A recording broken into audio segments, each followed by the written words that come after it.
This week on NWP. Let all those who wish to confess their evil ways and to accept and embrace the true church convert now or forever burn in hell. For now begins the Inquisition.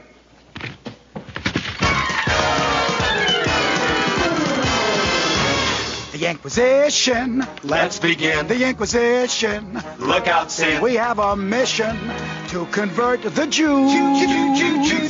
We're gonna teach them wrong from right. We're gonna help them See the light. and make an offer that they can't refuse. That the Jews just can't refuse. Confess. Confess. Don't be boring. Say yes. Say yes. Don't be dull.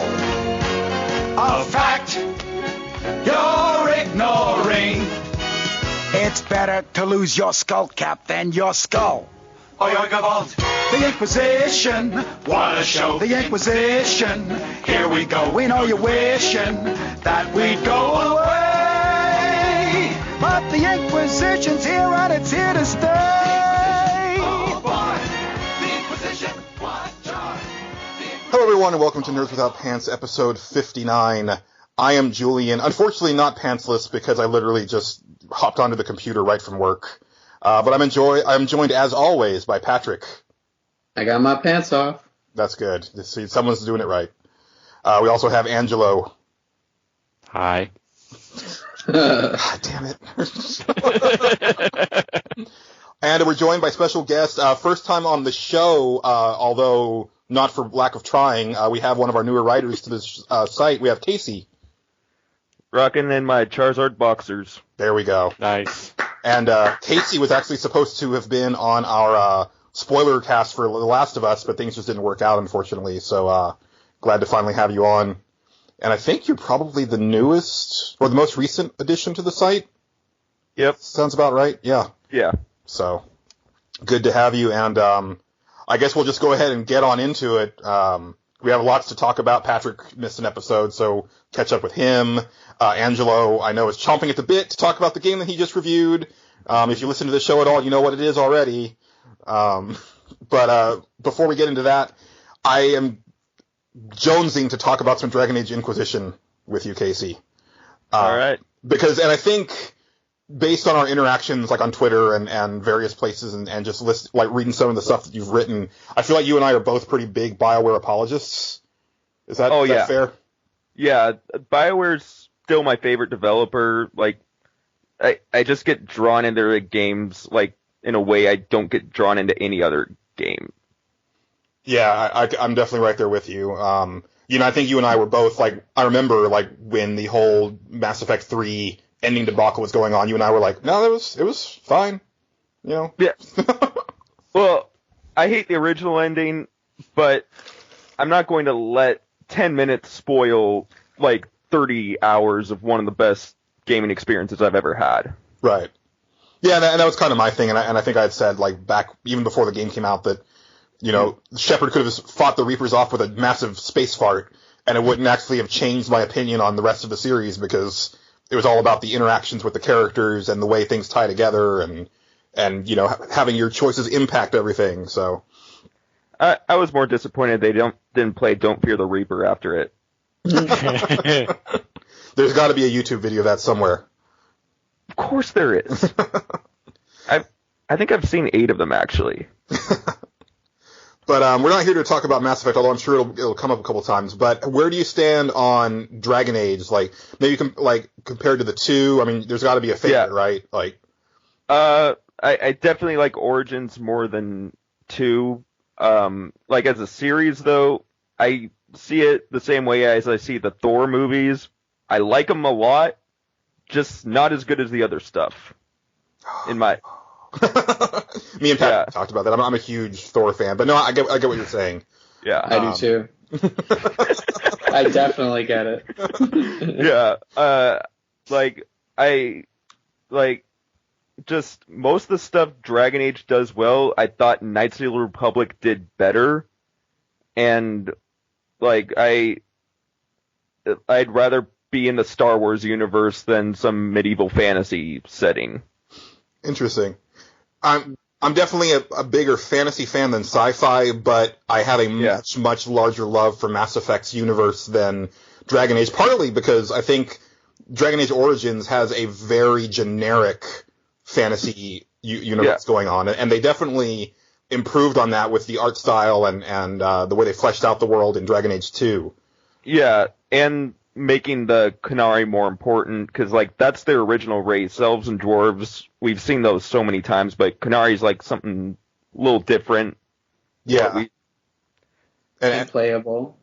Yeah, it's playable now. Well, especially because in that first game, I mean, they were just kind of like big dudes, but then in the second one, they had a much more distinct look about them.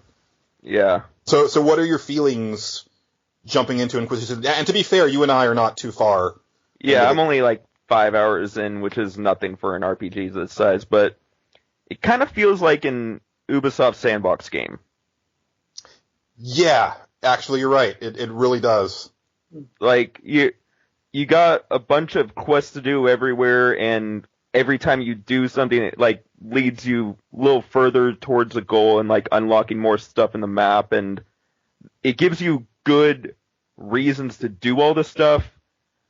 But right now, at least, I've seen more focus on accomplishing stuff in the world than I have on, like, moving the story forward, which is pretty different for a BioWare game. Yeah, do you feel kind of put off a little bit? Because one of my problems with BioWare games is that, you know, at least the ones that I've played, and I only started with Jade Empire, so you have to forgive me for that, but you explore these really large worlds and these huge places, but all of the areas that you explore are very small and confined. You know, like the Citadel in Mass Effect is like this massive structure that holds like 30 million people, but it feels like you're just like kind of hanging out in a neighborhood with a few people, you know, at any given time. See, that's one of the things I thought Knights of the Republic did better than the other BioWare games is like, almost every planet, you have, like, a town to explore, but then, like, on Kashyyyk, you got this area, like, below the trees, this giant forest to explore. Tatooine, you have a giant desert to explore. They gave you other areas to roam around in, so it did feel like a complete world, but Mass Effect, I definitely felt that more, especially in 2 and 3. 1, you at least had those planets to roam around in. Definitely. Yeah, I mean, it was to the point that when I got kind of into, you know, past, like, the intro part of Inquisition, it was overwhelming because I was like, I can go here and here, and you're not gonna gate it off, and it's not like I click on a map and then it just like has little footsteps going to the next area. Like I actually walk there, and it's weird. Especially since the introduction was so much shorter than BioWare introductions usually are. Like, usually you have to wait quite a while till you can go wherever you want. Yeah, that's a good point, too. I also find the intro just a little bit odd. It kind of reminds me of Mass Effect 3 in the sense that they just kind of throw you in and let you go. Even as a fan like me who played through the last two games, I only played through them once each, and I'm kind of like, well, what happened? Yeah. It's been a while. Because it worked, and it worked better with Mass Effect because you were Shepard the whole time. Like, going in, you knew pretty well what Shepard's stance was. This one, you got, like, a completely new guy, and they're talking about how a bunch of people just suddenly died, and you're the suspect behind their deaths, and, like, you're just thinking, what the hell? Like, I feel like it should have shown something before, like, this incident happened. Definitely. And then there's also little weird things like, oh, well, here's Varric, and you're getting to know him, but you as the player kind of already know him. Yeah. But the character doesn't, so it's it feels like treading over, you know, stuff that we've already done before. Yeah. I hope that all ties in really well because they usually do stories that have a lot of complex lines to them. But I did hear that, and I watched a little bit of a video before the game came out. Bear with me, I don't really know the title or anything, but I thought it condensed like the first two storylines into about 20 minutes or something like that. You're probably thinking of The Keep, which is like BioWare's way of letting you kind of create your world state and bring it over into the game, which is yeah. It works for if you are migrating from like an Xbox 360 to an Xbox One, but it's also great for if you want to just like kind of tinker around with stuff, but you don't want to play 160 hours worth of 2 Dragon Age games total just to get to that point. So that stuff is cool, but I haven't really seen where it's affected anything yet. I don't know about you, Casey. I did talk to Varric in the main town, and he told me like the fates of all the guys from Dragon Age 2. Okay, so that's one way. That's something I don't like, though. I wish you could talk to everyone in the field. Like, you can only talk to them in the town. Like, it makes sense for Mass Effect, because that's a shooter, and you got like this Normandy hub, like, that you're going to after every single mission. So you have a chance to talk to them after you do like every big thing. But this one, like, you have to force yourself to go back to the hub area. Yeah, and after, like, I've only had one conversation so far, because that really bothered me, Casey, because I was like, wait, you never talked to your party members? Because I was like 3 hours in and had not had one conversation with anybody. Yeah, I was panicking, like, because one of the best parts of BioWare games is the characters. And, like, if I can't talk to these guys, why am I even playing a BioWare game? Exactly. But I can see, and I'm also, of course, thinking, like, for the next Mass Effect game as I'm playing this, because this is, like, the blueprint for BioWare games going forward for this generation. But, I could see, because when I talked to Cassandra back in the town, it was a very well-scripted scene where, and actually the conversation was based on what she was actually doing at the time. And so I can understand, like, if they want to have these, like, pivotal moments where you're, it's a very scripted thing, but I'd still like to have like just some random conversations where it's just the talking heads where it's just cutting back and forth between the two characters. That's fine. And not just two guys quipping while you're roaming around. Exactly, yeah. I mean, I like that stuff, but want a little more than that. Yeah. But I don't know. It hasn't wowed me so far, and I'm wondering if maybe some of the magic is gone, because BioWare has lost a lot of key people, and I don't know if a lot of them departed before this game started, but, there's just something about it that it almost feels to me like people who played a lot of BioWare games that are trying to make a BioWare game but weren't necessarily there, to be there while those games were being made to understand what makes them special, if that makes any sense. See, I'm going to wait till I get more of the story done to see if I can really say that for sure. Like, right now I'm just enjoying the combat, which I do like more than the last 2 games, because enemies tend to, like, be, like, smaller swarms than last. Like, Origins got ridiculous with how many enemies they could swarm you with at once. I'd feel, like, overwhelmed so many times, and not in a fun way, like, this is an exhausting way. I kind of feel that way with this one. Yeah, I've had 2 party wipes already, which, but I did start on hard, to be fair, but I bumped back down to normal because whoa. See, I've had that happen to me in Origins on easy mode. Oh, okay. Maybe I just suck at it, but I don't know.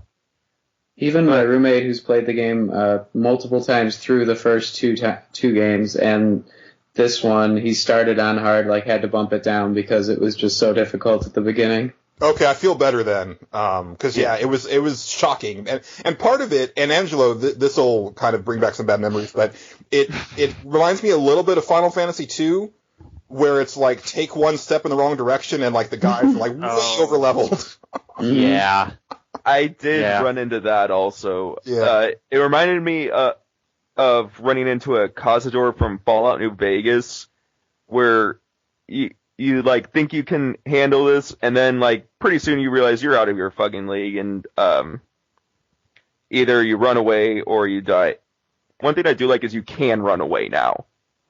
Oh, see, I've died too quickly to be able to. It's like 4 arrows and everybody's down. Okay, that went see, bad. Like every other one, like the other 2 Dragon Ages, once you're in combat, you have to finish that fight. There's no running away from it, but here, they let you run away, and I like that. Yeah, I'll probably have to make use of that going forward. Yeah. I think I really like the way the map's laid out, but I haven't played it as much as you guys, or I just like watched it, but I think I would like that kind of a map. Although I'm wondering is like, that any step in the wrong direction a little bit too hard to handle, like from a first-hand perspective, or like how often do you veer off in the wrong path? Because I think I've seen that a couple times when I just pop in to watch somebody play it. It's like this guy's like 3 levels above you, and you might get through it, but it's going to take a really long time, and it's going to be really hard to do. Yeah, I mean, for me, it's happened 2 times, but both times I died. But to me, it just seemed weird because it's like, okay, but this is the starting area, so like I could understand if I was like pretty far away from like the camp where I started, but I'm talking about, I took a right instead of a left, and now I'm dead. So, and I hopefully that isn't the way the rest of the game is. Yeah. See, what I'm doing when I'm a little in too over my head in a new area, I just go back to the hub world and I'll find like a mission because the main missions, they'll recommend what level you should be in. I'll do one of those and that'll get me up to a good level. And when I feel pretty confident, I'll try going back to that area. Okay, yeah. I definitely need to play around with it some more. Yeah. One of the things that's kind of bothering me, and this is where I need to like flesh out more about my comment about non-BioWare people trying to make what they think a BioWare game is. One of the things I've noticed with that company, at least since 7th Generation, is that they take criticism to heart, but by taking to heart, what they do is they throw the baby out with the bathwater, where it's like, oh, people didn't like this, let's just remove it wholesale and then just like burn it to the ground and not try to fix it. Like for Dragon Age 1, I would say like, okay, it had an excellent story, had wonderful writing, amazing characters, but the combat was a little bland for console. The graphics were kind of butt because it had been in development for so long, and it had a generic style to it. Well, they fixed the style and the graphics, but they also like almost completely removed like all of the RPG elements that were so awesome. Like, like Dragon Age 2, you were still putting attributes at like points here and there, and you were like choosing abilities, but it felt way pared down. And this one feels even more so, where it's like, like I'm looking, I don't see anywhere to put more attributes. I want to like pick whether I put it towards Constitution or Dexterity. Exactly, because it almost feels like, because the way I look at like the skill tree, it's like, well, I'm going to have everything that I want by the end of the game. Yeah. So, but then there's nowhere for me to like spec my character towards these certain moves. So like, I'm sorry, but like, let's say your Varric is going to be the same as my Varric, except maybe mine's going to have like some different like abilities. But as far as like the way that he is spec'd out and everything, it's going to be the same by the time we finish the game. Yeah. And that's really weird. That's like another reason I'm saying it feels like an Ubisoft game, because those games, like any perks you have, like they expect you to be able to get all these if you beat do everything in the game. That's what it kind of feels like now. I heard there's like specialized skill trees like Assassin that you can unlock later. You don't just automatically get them like in Dragon Age 2. Okay. So I'm hoping that adds a little more variety to the leveling. There's actually a lot of different skill trees. I know that my friend picked up more than a handful of characters, and he's like, I'm still seeing new skill trees. Like, this one's a necromancer. So okay. There's some pretty cool stuff. That's encouraging, but then, it still doesn't fix, like, the part where... Because, like, Dragon Age Origins, like, is really cool, because not only were you picking, like, your abilities and your attribute points, but there was also, like, oh, well, I need to put some points into thievery, or persuasion, or intimidation, for those conversation options, and now those just kind of happen automatically. But also, like, I noticed I was equipping, like, weapons and stuff, and it says, like, +3 to cunning. And it's like, okay, but what does that actually do this time around? There's nothing here telling me what that benefits. Maybe there's some menu I haven't found yet or something like that that'll explain everything, but definitely agree with you there. Yeah. It is bloody gorgeous. It's a really pretty game. I'm playing it on my PC and I can handle it at max settings. It just looks incredible. Yeah. And just especially like, and again, going back to like the improved art design, but also the direction of like the conversations and stuff. Like, it's no longer that, and don't get me wrong, like Mass Effect 1, I still can go back and play and enjoy, but that one was very much like, here's Shepard, and here's Shepard's, the person he's talking to, and now here's Shepard. It's just like basically like talking heads, but now there's it's just much more fluid in the way, and it looks more natural when people are talking to each other. So really digging that.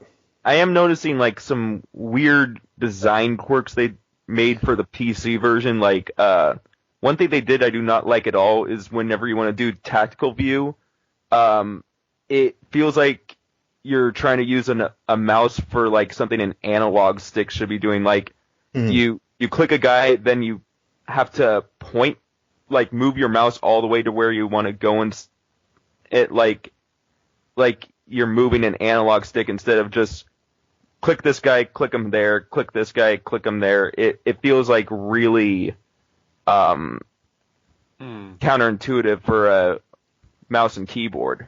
Yeah.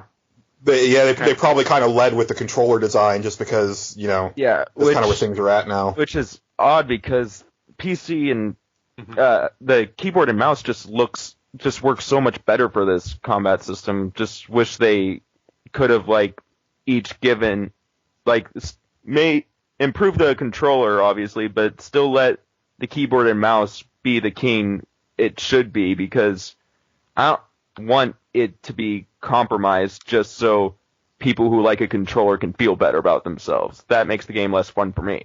Yeah, well, and for me as well, because I know that they did the skills in such a way where they mapped to basically mapped like 4 skills to 4 buttons, and then you like hold a modifier and you have 4 more.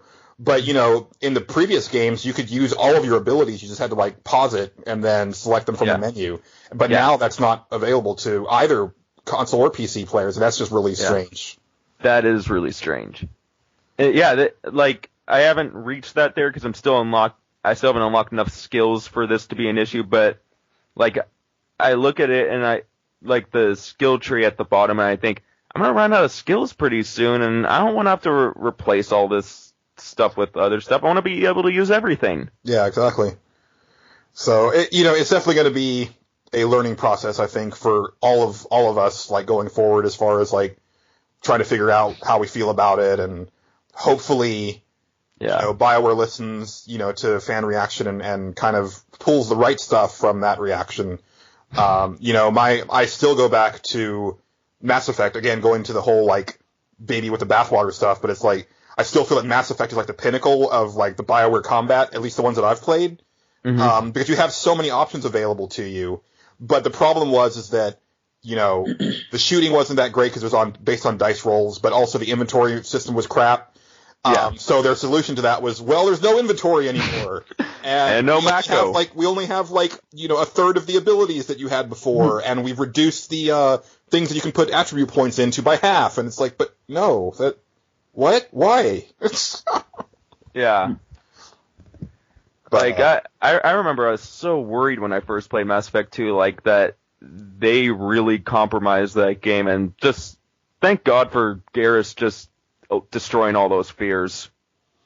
Yeah, well, and the thing is that and I remember like listening to Jeremy Parrish talk about it after Mass Effect 2 came out, but he said that BioWare like taken like all of the reviews and they were like taking all the criticism from that and moving forward, and Jeremy Parrish was like, man, I really wish that I had talked more in my review about the stuff that I missed, because because there was, the game was fantastic, don't get me wrong, but it was missing so much, but people gave it 10s and 9s and 9.5s, so BioWare was like, okay, well, we're just going to stay the course because you guys really loved this. It's like, well, yeah, but and I feel like with the Mako especially, like, I love that thing from the start, but everyone was hating on it, and then, like, Mass Effect 3 comes out, you don't really have much to do outside combat and conversations, and, like, people are saying, we want Mako back, and, like, saying, where were you back during Mass Effect 1 when BioWare decided you all hated it and didn't want it anymore?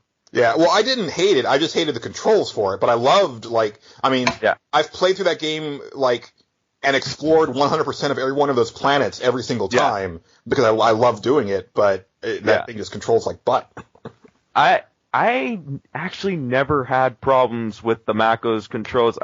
It felt like Halo and like controlling a vehicle in Halo, and that just always came more natural to me than it does to everyone else.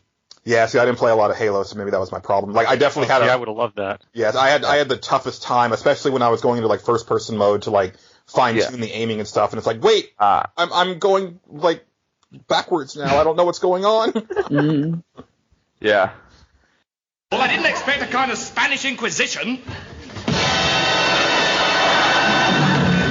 Nobody expects the Spanish Inquisition. Our chief weapon is surprise. Surprise and fear. Fear and surprise. Our two weapons are fear and surprise and ruthless efficiency. Our three weapons are fear and surprise and ruthless efficiency and an almost fanatical devotion to the Pope. Amongst our weapons. Amongst our weaponry are such elements as fear. I'll come in again.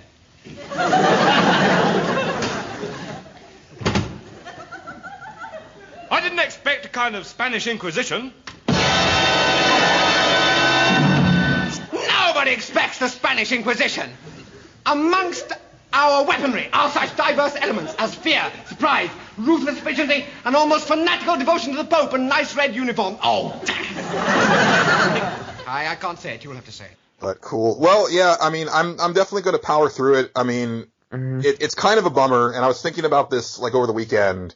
Like, starting kind of with GTA 5, so it's been like a full solid year now. It almost feels like every game that I've been excited about has let me down. And then the games that I didn't even plan, that weren't even on my radar, have been my games of the year. So, like, the games that I bought on pure impulse this year were South Park Stick of Truth, Diablo 3 for PS4, and Shadow of Mordor. And those have been my three favorite games and it's not even close. Like, there's nothing that even touches those this year for me so far. But, like, Lightning Returns and Metal Gear Ground Zero and Destiny and Watch Dogs, just meh. This year has been pretty weak, though, so it makes sense why they're, like, so much higher than everything else. Yeah, especially Sony hasn't had that AAA exclusive title this year. That is probably the reason they're having this PlayStation Experience thing in early December. But, I mean, we didn't get to play the best exclusive this year because we don't have Xbox One, which is, Sunset Overdrive. Well, I still want to play Infamous because I love it. No, best exclusive is Bayonetta 2. Oh, yeah. No, I might give you that. Okay. Yeah. Bayonetta 2 or maybe Smash. Like, no. Toad hasn't come out yet. I really want Toad. Yeah. Toad does look good. Yeah. Yeah, so those are all, like, better options than the systems that we have, but our games will be coming next year in droves. I hope so. I mean, there's stuff that I'm excited about, and the thing is that I know what I like, so, but now I'm wondering if, like, maybe the stuff that I like is changing, or, like, I don't know anymore. But maybe you just want to nitpick? No, I want to love. Like, yeah. But I see it coming when you get, like, really excited about a AAA title. I'm like, there's no way he's going to say this is good. Well, I'm not saying the Dragon Age Inquisition is bad, but I did, and to be fair, like, I was kind of keeping my expectations in check because the first warning sign for me was it was probably like a year or two ago at either PAX or GDC where they had a panel and they were, like, really excited about how they had figured out how to give your party members, like, different sets of armor that would change their appearance. And I was like, yeah, guys, you did that 7 years ago. Mm-hmm. Then you did it again 5 years ago on Dragon Age Origins. Like, why are you, like, it's almost like they're amnesiacs and they're discovering, like, what they used to do. They did that 10 years ago. Yeah, it's just, okay, guys, like, I don't want to be excited for you giving me back something that you took away. Like, that should be a given. Yeah. And I guess that's how I feel about Inquisition is that Dragon Age Origins is fantastic. It just needed these things fixed. Like, just give me Dragon Age Origins with better graphics and, like, a really nice art style, and a better interface. That's really all I need. But somehow that, comes down to, well, we're going to remove, like, 60% of the RPG mechanics and, like, I don't know. Yeah, I'm still enjoying BioWare games, but I'm worried about that company. I am too. I mean, it's telling when there's a mass exodus of people. I mean, it's not just the doctors. I mean, they lost Casey Hudson on Mass Effect.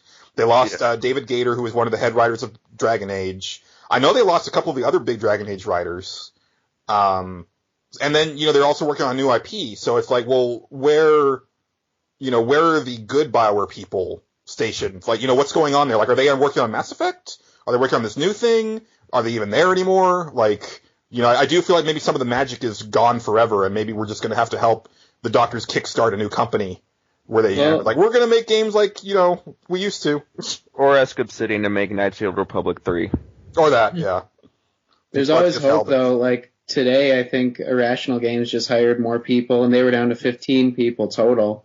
So, I don't know why they did that, but I'm guessing a lot of the times when people leave, it's because they're part-time or just artists who, like, didn't have any more art to work on. And like we talked about in, like, how our companies should be run podcast episode, a lot of the time those people should be working on, like, smaller indie titles, but, like, they don't have the means or the know-how to, like, start an entire game up by themselves. So they're just, forced to downsize as a company.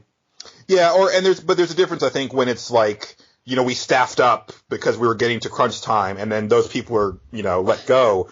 There's that, but there's also, like, people who are like, no, we're just leaving because something's up. We're not going to tell you what, but, we don't like the way things are going, so we're out of here. But then sometimes that's good because, like, like you say with Irrational, a lot of the people who got fired are actually working on this really cool-looking BioShock-esque indie game. I forget the name of it, but they're kickstarting it.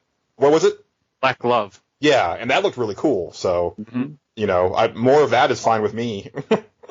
Yeah. Yeah, I just hope that they have a steady enough income to support families. Yeah. Well, I mean, no, you're not wrong. But, the advantage of being people that worked on BioShock is that your Kickstarter gets funded really nice. Mm-hmm. Yeah. Mm-hmm. But moving on, I guess, Angelo, since you were kind of mum on that, and it's the other kind of, I don't know, well, big is the wrong word for it because it's so not, but big for you, let's hear it, get your balls out and tell us about Rollers of the Realm. So, Rollers of the Realm was out. My review is up if you want to read it. And I really like it. It's really cheap too. Like, I was surprised. I wasn't expecting it to come out as, like, a $60 full-on release, but it's like $10 on Steam, isn't it? I spent $8.99 on PSN. There you go. Yeah. I think I was talking to one guy on Twitter who had to pay extra because he's in Canada. The one thing that I'm surprised but not surprised, is that it's not on any of the earlier consoles. It's only on PS4 and Vita. But that surprises me because of the way it looks. Exactly. It ran on my computer just fine, like Mac settings and everything. So I know it's not, like, super system taxing or whatever. That must have been some sort of a publisher deal, because I know Atlas, like I said, Atlas is the one that published it on, so they must have had something to do with that, working something out with Sony. I don't know.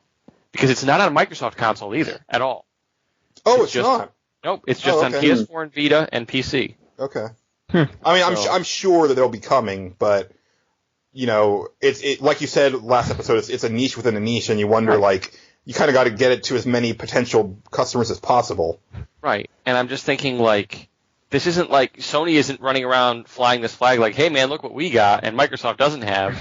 Like, that isn't really, as much as I love this game, this isn't really a get for them. You know what I mean? Oh, and and in fact, like, I had to, like, search for it on PSN, on my PS4. I couldn't find it. It was kind of buried. Yeah. And that's kind of a problem with the PlayStation Store on the PS4, but still, it was like... Yeah, it's god-awful. I can't find my own free games on there sometimes, just to, like, I couldn't find the Unfinished Swan for a while, and that had just come out. Oh, well. Yeah, it's like you go to new releases, and it's all of, like, the AAA $60 download titles. It's like, oh, here's Far Cry 4, and here's Dragon Quest Inquisition, and it's like, by the time you get through all of those, there's no room for the small games. I forget what game it was that I was actually even trying to, like, search for, like, where you search one letter at a time, and, like, you start with A through Z, and once you go through that, it's the first letter is A, and then you have to go through the whole thing for the next letter, A through Z, and then just put it until you can actually find the game. And for some reason, I spelled out a whole game a couple times, and the game wouldn't show up. Now, I'm forgetting what game that is, but it should never happen for any game. Oh yeah, I mean, it took me like a good solid 5 to 10 minutes to find PT when it came out, even though everybody was talking about it. But it was it wasn't publicized anywhere. It was just like I didn't know the name of it. I thought it was like I was looking for like Silent Hill demo, but that's not what it was. So And you know what? I don't think it actually keeps track of like what you download that well either. Because remember when BioShock Infinite came out? Like for free on PS Plus? Well, I'm pretty sure I downloaded that, and now it's not on my hard drive, and there's no recognition like anywhere of me downloading that. I even called them up, and they won't believe me. I'm like, well, look at the other PS Plus games that got downloaded that month. They're all there, like, and the next month. You know what I think it is? I think he went into another universe. Yeah. Where he didn't download it. Yeah, like that's true. Well, see, if you'd played BioShock Infinite, you would have gotten that. Well, I forgot about the multiverse. It's not time for comics yet, Patrick. So anyway, pinball. That's a different universe. Pinball and RPGs. Pinball and RPGs. Or maybe BioShock and DC both have the same multiverse. Oh. Or, yeah, that would be great. And then what they could do is they could make a pinball game based off of their universe. That'd be pretty cool, too. What if Seriously. DC is the Democrats and Marvel's the Republicans? Oh, I'm going to put that on that Raptor meme. Oh, right, yeah. That. And they're both part of our universe. Dun, dun, dun. So Rollers of the Realm. Yes, Rollers of the Realm. It turns out that it's pretty much like peanut butter and chocolate, isn't it? Yeah, for me anyway. Yeah. Because I love pinball and I love RPGs, and this is that. So, it's exactly. I explained it before on the show, so I'm not going to rehash it too much. But your stats factor into different things. The thing that I'm worried about the most when I pick up a game like this is, did they get the feel right? Like does everything feel? Does the momentum feel correct? When I actually steer a ball, does it feel like I'm pulling it the right way, like that kind of thing? And it does work. Like they spent a lot of time making sure that I got everything right. And just the knowledge in there, like the referential stuff. I think I mentioned that in the review a little bit, but there's things like when you activate the Knight special ability, there's a stopper, like a little pillar comes up between the two flippers, the main flippers on the table, so that your ball can't drain unless you lift one flipper and it drains underneath it. And that exact same thing happens in another pinball table that I like called Big Guns. In Big Guns, when you get that, the little pillar pops up and the guy in the table yells, "I'm invincible." And when you do it as the Knight yells, "You can't beat me." So it's like, oh wow, I think that might be a call out type of thing. It was pretty cool. There's another one where it reminded me of there's a space in the middle of the playfield, which is usually empty, but it's actually transparent, and there's a smaller playfield underneath. And when you do actions on the bigger playfield, another ball comes in below. There's a couple of real pinball tables that do that. Haunted House and Black Hole, I think, are the two that do that. So that's in Rollers too, which is like a reference to that kind of a thing, I guess. Just all sorts of stuff. And I mentioned like even pre-mechanical pins. So before pinball was all these bells and whistles, there was stuff that was just purely mechanical. So you'd fire a ball up, and that's where the term pinball came from. There'd be a bunch of pins sticking out of a board, and the ball would bounce down between those pins, and you'd try to tip it a little bit without knocking the tilt thing off its stand, and that's how it would work. And they have a level called the Graveyard that's a bunch of little gravestones that are more like pins, and you have to maneuver the ball in there to hit certain targets. So it's pretty cool. I feel, and I mean this is obviously is impossible, but I almost feel that the developers of this game listened to this podcast and they were like, we need to make a video game for this one dude. He will love it. And I do love it. And this, everything works like the rogue, the thief or rogue character has really, really high agility. So when you fire her, you can steer. You don't have tilt. You move the stick, or you can use the keyboard if you're using the keyboard to maneuver the ball around the playfield. Like the Knight's this big bulky ball that doesn't drift at all, but the rogue you can just steer her all over the place, which is great because in order to do any damage with her, you have to fire her behind enemies and then steer her into their back because she's a rogue. So that's how she deals a lot of damage. And it's tactical. It's situational. You know, you've got balls that deal area of effect damage. There's an alchemist who throws grenades basically I think he's on like a 5-second cooldown, and you can buy items that speed that up. But every 5 seconds, if he passes by an enemy, he'll throw a grenade at it. There's another one that his special ability is when you use his mana, he lights himself on fire, and anything he hits, he will also light on fire, and that will deal damage over time, which is great for enemies with like high HP that you need to take out. So there's a knight that'll just roll over things, and he's very hard to drain because the ball is bigger. There's mage characters that are, they're your typical glass cannons. They're really easy to drain off the board, but when you activate them, they'll deal just massive damage with what they run into. So it's a pinball RPG, and I don't know what else to say about it. It was a lot of fun. I ended up tearing that game apart. I think I beat it in like 2 days. The end fight, and I don't want to ruin anything, is freaking epic. It's just pinball, this monstrous table that it's like 3 layers up that you just keep climbing this thing. It took me 3 tries to beat it, and each one of those tries was about 10-15 minutes a pop, if not more. The first time I think it took me more than a half hour because I was figuring out how to do it. So it's a final boss battle. It's just this crazy thing that you have to put yourself through. And yeah, I bought it because Dragon Age didn't arrive the day that I thought it was going to arrive. Oh, and real quick, I'm sorry not to get off on a tangent, but Dragon Age Inquisition might be the game that finally pushes me into that dreaded digital era. Because, I'm a collector. I love my physical discs. I'm a big BioWare fan. So, of course, I bought the $70, deluxe edition on, as soon as it was available to pre-order, I pre-ordered it. And to be fair, it's probably my fault for not reading what came with it. But, for context, Dragon Age Origins, beautiful steelbook case, cloth map, huge instruction booklet, nice flip cover, very fancy. Mass Effect 2 and 3, same type of thing. Dragon Age 2, it was only a shiny case, and it came with a bunch of digital stuff, but it was normal price, so whatever. Dragon Age Inquisition, $70. Regular flimsy PS4 case, nothing inside, except for a voucher for some downloadable stuff that became obsolete after I leveled up once. So... Wow. And also it arrived a day late, so I could have just pre-ordered it on my PS4 and preloaded it and just been able to go. And that's a big bummer. It's a big bummer. So anyway, that day that I was waiting, because it's not like I have, I don't have like 30 other games that I could have been playing. I was like, well, I'm going to download Rulers of the Realm. And I liked it. It didn't hook me. I played it for about 20 minutes. And I think part of it, and Angela, you mentioned this in your review, that it's sort of like hits a certain era of pinball machines.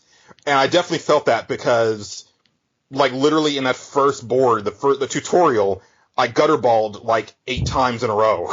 Like, it was like, fire the ball and then boop! And then, oh, okay. Because it was just like, it reminded me of like those old, like, late 70s, early 80s machines where, yeah. I go through my balls in like, I don't know, 30 seconds. It's like, well, that was $1 well spent.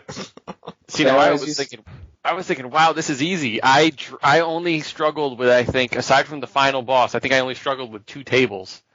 And that was it. Most of them, on my first shot, I unlocked all the secrets on them and got right on to the next one. But that usually happens to me for my games, too. And I'm glad you said tilt, because it brought back, some bad memories that I could speak about here, get some therapy. But especially for, like, what was it, like Space Comet, the game that came with the Windows XP consoles, or like the PCs way back in the day. What was it called? Space Cadet. Oh, yeah. Yeah, like I always used to tilt it too much. I just used to jam on that thing until it would lock all my keys. And everything would fall.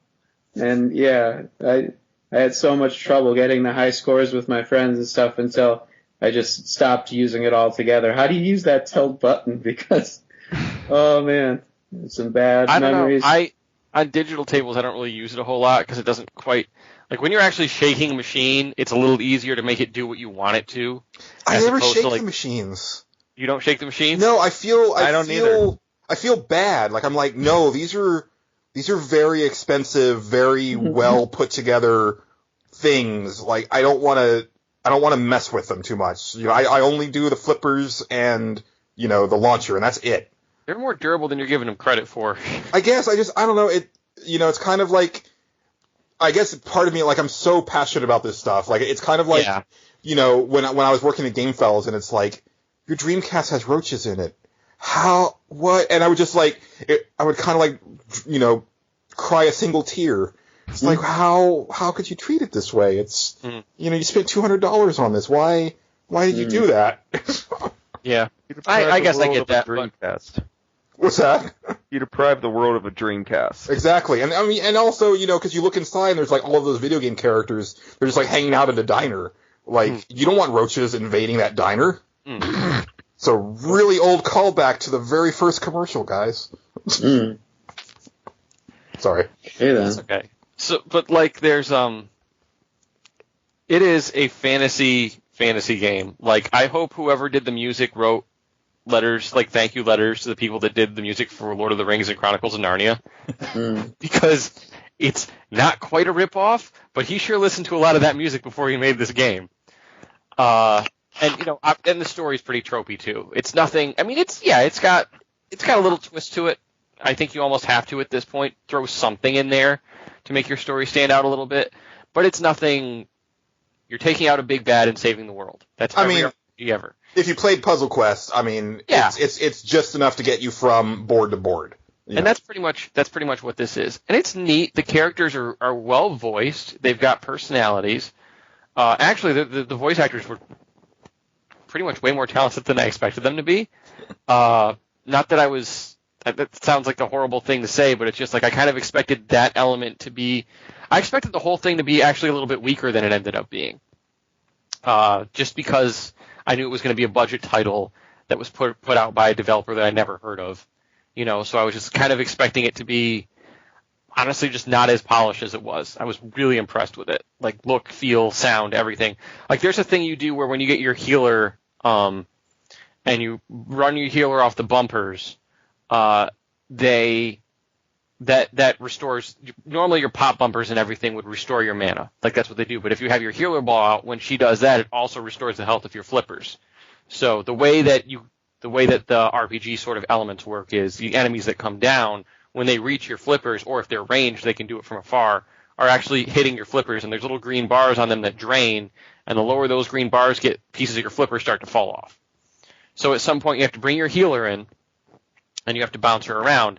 And what happens is, and this was like the coolest thing once I realized what it was doing, is when she bounced off the pop bumpers, they made a different sound. They made the actual old electromechanical sounds, like the bells and the bings, from when it was actually hammers hitting like instruments inside of the really, really old pinball tables. I was like, that's like they thought of everything when they were making this game.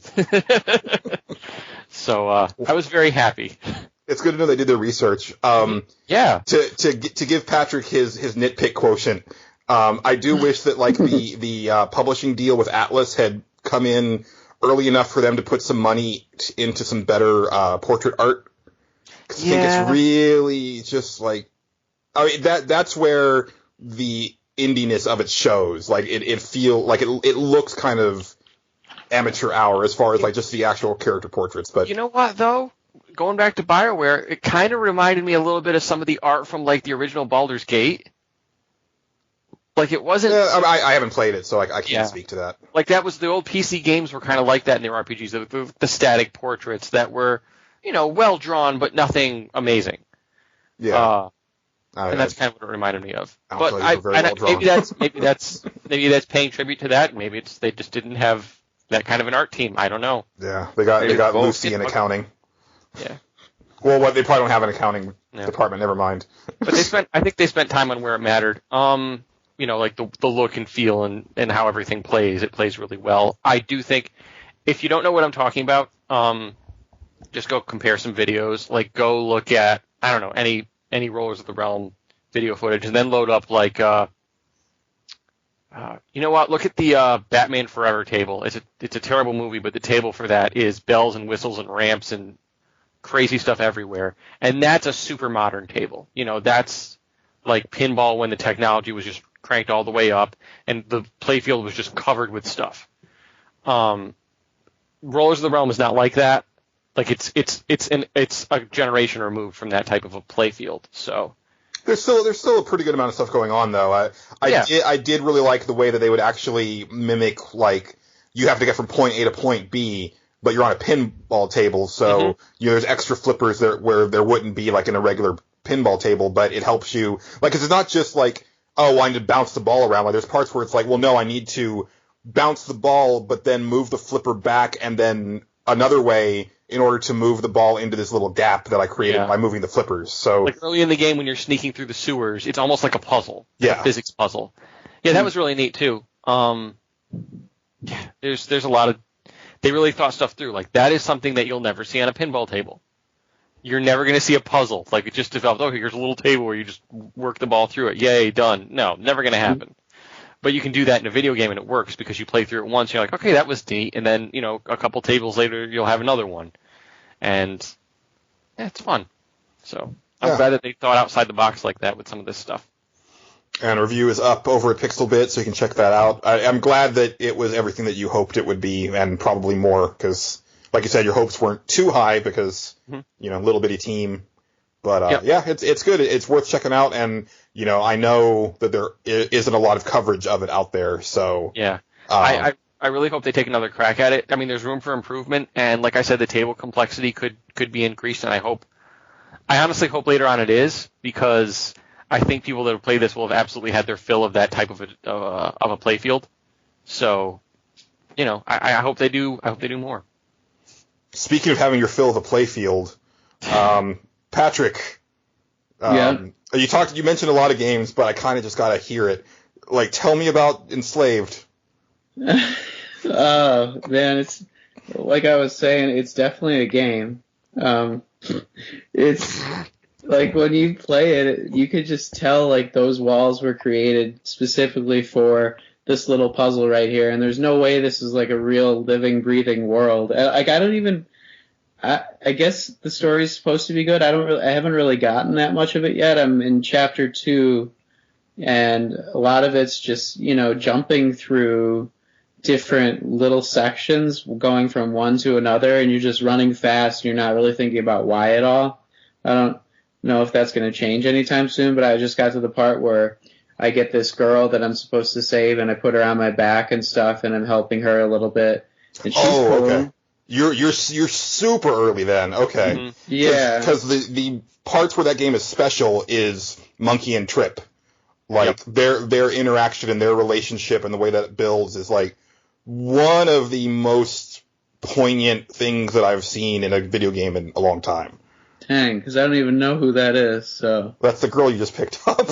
See, I don't even know their names. Like, you're missing out on what this game is actually about. Like, don't play this game necessarily for the game. You won't. It's not that good. Yeah, like play it for the characters. The characters are phenomenal. Yeah, like the traversal is, you know, easy, but it looks really pretty, and like the combat is easy but looks really pretty. But really, it's like exploring that. One thing I like is that it's a post-apocalyptic thing where everything is really gorgeous and lush. Mm-hmm. You know, it's not like brown and gray. So that's one thing that it has going for it. But really, it is that interaction with those characters. And then when you get to Pigsy later on, you do understand that it is Dragon Ball. Right. No, I didn't know that yet. But like the main character does remind me of like Dragon Ball, or like that Akuma's Wrath or something, or whatever it's called. Asura's Wrath. Well, Asura's Wrath. Specifically, what I mean is that it's a modern Western reimagining of like the Monkey King story, which is what Dragon Ball was based on. So Journey to the West. Yeah, Journey to the West, and that's why it's called Odyssey to the West. But yeah, it's that. So. All right, and I don't really know that story so well. It's not like a good part of my mythology. But. Yeah, you that story ruined 2 Pokemon generations. Which ones? I feel like you need to explain that, Casey. Well, in 4th gen, in 3rd gen, they had a firefighting starter. It was a new type. It was awesome. 4th gen, another firefighting starter. This time it was a monkey based on the Journey to the West story. Mm-hmm. And then 5th gen, another firefighting starter, this time based on the pig from Journey to the West. They just wanted to give like another one to complete that story inspiration, and that pig sucked. So did the monkey. Tepig was cool. The stuff he evolved to looked stupid. It was like a Mexican fighting pig. I like almost always would start with a fire Pokemon, but I just could not pick a pig. I don't know. So I went with Snivy, but I still think the weirdest crossover is that Mega Man game on the Sega Genesis. That's the weirdest Journey to the West crossover ever. There was Oh, that's right. What was it called? Wily, Dr. Wily. Dr. Wily's Revenge, I believe. Wait. No, that's the Game Boy one.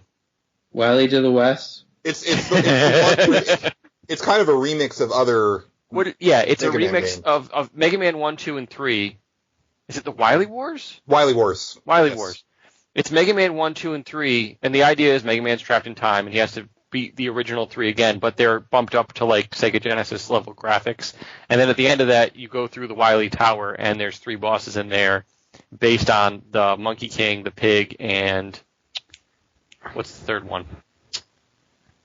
Anyway, the 3 characters from Journey to the West. Trip. What is Trip? Trip is the... Well, I never knew, like, I guess she's just like is she the princess? Like, like in Dragon Ball it's Bulma, but I don't know, like I haven't read the original story myself, I just know of it, so I don't know exactly who she personifies. But, okay, so Patrick, I want you to play more Enslaved, and then we will... Okay, but, like, the thing, what I keep saying, like, it's definitely a game is because it's the first time in a long time I felt like I got pulled out of whatever was happening just because of, I guess, the way it was put together. Have you ever felt like you're in a game and, I don't know, just forgot for a second that this is what you're doing? Most of the time I, like, easily escape into whatever it is, or, like, am able to imagine myself in there or feel one with the character even. But, like, this was like, wow, these walls look like styrofoam. It looks beautiful, but it barely looks like a game in some ways because it just looks like the green is, like, slapped on top of stuff, and I don't know. That might be a product of you playing PS4 so much that you're having trouble going back. Yeah. Like, but, I mean, I will say that it is one of those things where, like, every level is like, oh, well, obviously this is where I have to go because this is what they designed me to climb on, like, like it's almost like, oh, it sure is convenient that, this thing that I can attack with my staff was going to fall in this exact way so that I can make a path. Casey, I know you're a big Tomb Raider fan, and, like... Ooh, I was playing that. Like, I thought about that when I was playing Tomb Raider Underworld because she has, like, this grappling hook type thing, and it's sure... That. Well, yeah, but it sure is funny how, like, a lot of those, like, ancient tombs can only be solved with this particular tool that Lara Croft happens to have. I forgot about playing that game, though. Yeah, I just view it, maybe there was something else there before, and now you grapple onto whatever it was holding. Yeah, that's some very good, like, Marvel no prize way of explaining things away. But yeah, I find myself doing that stuff too, because like, wait, no, this was just designed for Lara Croft. Like, it's weird how Hyrule was built in this one specific way, where you get the item that takes you to the next section of that world consistently. It's true, and Pat, to your point, like there are times when it's like, and I mentioned this in my review for Red something Chronicles, like. It's this terrible game, but it pulled me out and it made me like question everything about gaming. Where it's like, wait, why do I always have to do things this way? Why are there always 7 things to collect? Why? And it breaks it all if you start to think about it too hard. Yeah, and it did, and I don't know if I'll finish that game because of it. I just, but like I haven't played the old Tomb Raiders, although. That's one game I forgot that I played last weekend. I played it for a little bit, too, because the new Tomb Raider that you got for free with PS Plus is actually really fun. Yeah, I mean, great. Yeah, it's a great game. I'm probably about 30% through with it now. I've gotten to the hardened tier of, like, unlockable traits that she has, And, you know, there's not just one thing that, like, will obviously help you through those optional tunes. Now they have, like, 2 things. Right, and you can tell by the specific type of, rock face, like, oh, well, I have to use this thing. It's either the pickaxe or the torch. Well, I'm sure. I mean, I know there's stuff later on, but yeah, you're right. Yeah. I'm probably about the same percentage-wise because I bought it on my laptop, and I'm just not a big PC guy. So I'm hoping that maybe the PS4 version is cheap on Black Friday.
Yeah, you know what is cheap is Shadows of Mordor, only $25. You should jump on that. Yeah, but like I still have tons of stuff to play, and actually don't really want to buy a game until I fulfill my destiny of becoming a rock master. A rock master? Oh, yes. Right. So I got Rocksmith, which is you hook in a real guitar and you play like you're playing Guitar Hero, but it's really cool, and I've been trying to play that like an hour a day on the weekdays at least, and not play any other games, so probably play that more, and I'm getting some good licks in so far. I started with like Paranoid Android by the Radiohead, but like that was way too hard for me right away. The cool thing is you can like pause it, and you could slow it down to like 0 time or like all the way up to 100, and then you can make it more difficult from 0 to 100 as well. And they'll like add like buttons that you can press, or like, you know, in this case, keys that you can press. So like on the lowest difficulty, it might be a 2-key chord, and then like on the higher difficulty, it'll have like 4 keys or something like that, and you could scale it to however fast and however difficult you want it to be. So you can work at it simply and then get better and better at it. I just like to put it at like the highest difficulty right away and slow the game down, like so that I can get through it really slowly and just keep memorizing those like combinations with my fingers. And in the end, like with that, like probably 2 hours of practice only, I was already able to play the opening riff to No More Mr. Nice Guy by Alice Cooper. Like, Nice. Yeah, that is just a great opening riff too. It'll remind you of, you know, Dazed and Confused and Fast Times at Ridgemont High. I forget which one's it in. It is in, but yeah, that's just classic, and it's great to like have that part memorized of it. So, because it's funny that you picked it up when you did, because I was actually thinking about it like days before you told me you got it, and I've been looking forward to talk to you about it. Like, do you feel like you're starting to learn stuff? Because I mean, obviously, like Guitar Hero, that was just, I mean, it was a toy, but we were having fun with it. But like with Rocksmith, like, I mean, if you unplug it, do you feel like you can actually play that opening riff?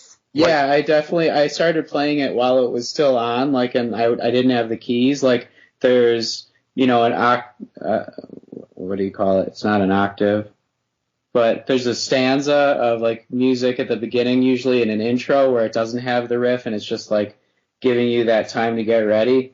And like I was able to play the whole thing by memory before it came up again. Like, I can't do it as fast as it wants me to sometimes, and I slip on some of the notes, even though it's like an electric guitar, just because I'm sloppy right now and I haven't played it in a while. But like, I didn't know how to do much more than a simple White Stripes riff that was like made for a bass line, and I was playing on guitar. And now I can already do a pretty good lick to the beginning of a decently hard song.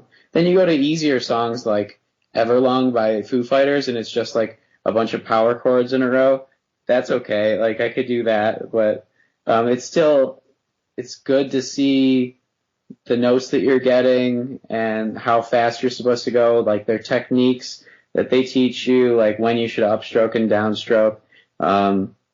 They have different lessons for like when you want to slide, hammer-ons and pull-offs, all that kind of stuff.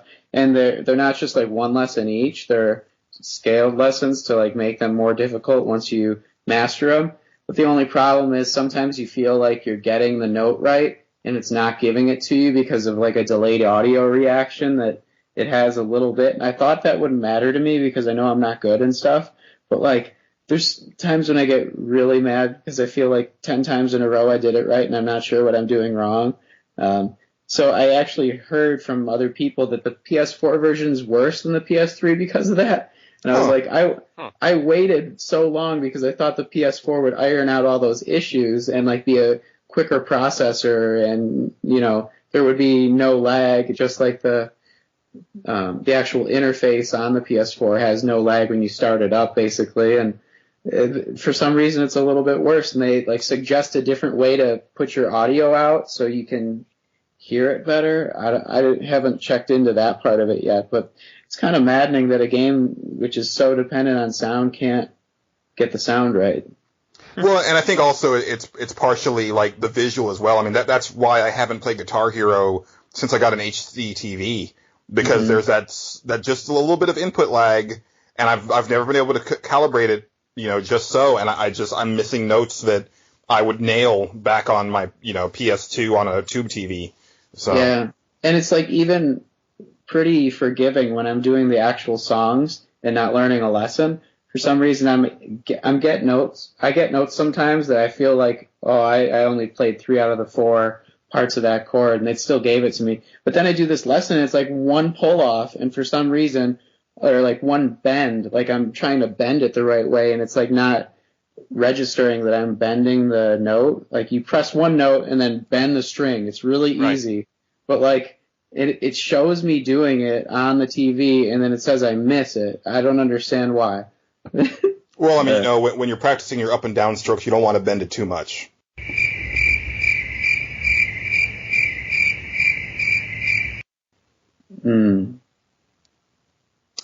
Guys. I got it. All right. I got it. You have to earn a laugh from me. I go for the low-hanging fruit. So I was at the Laugh Factory. This reminds me of a funny joke a girl told about how, you know, guys are always like, I'm going to pound that, you know? Like, she's like, why don't girls ever talk about, like, a man's piece like that? Why is it always a guy who's like, yeah, I'm going to tear that apart or whatever? She's like, I just want to be like, yeah, I'm going to cave that dick. I mean, one of my favorite Bridesmaids lines is Melissa McCarthy when she says, I'm going to climb that like a tree. Yeah. Yeah, but it made me think, I guess there's a double standard, at least in pop culture, for that kind of thing, because they never say, like, that is so getting bent later tonight. I mean, I guess they say get bent, but they don't really apply it to what I'm thinking of. Yeah. Well, yeah. But we are not equipped to have this discussion. Literally. No. And I'm just speaking for the feminists out there. I feel your pain, I guess. I don't feel it, actually. I don't know what I'm saying. This is one of those things where I'm going to think about cutting it like 3 times before I finish editing the podcast, isn't it? Feel free to cut it. I had a point.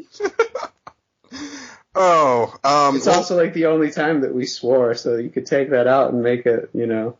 Well, I mean, we always have the explicit tag, no matter where or not. Oh, I know.